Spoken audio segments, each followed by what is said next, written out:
Mundy's Mill taking on Lovejoy. Lovejoy has won 14 of 16 total games that these teams have played.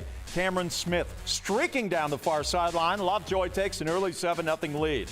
Lovejoy, again, a similar looking play to the first touchdown, this time Quantavious Scandrett on the receiving end of Stephen Craig's pass. Lovejoy doubles their lead, 14-0. Less than a minute left in the opening quarter. Craig fires down the middle to senior Antonio Jones. A lot of green in front of him, crossing the goal line, posing for the camera.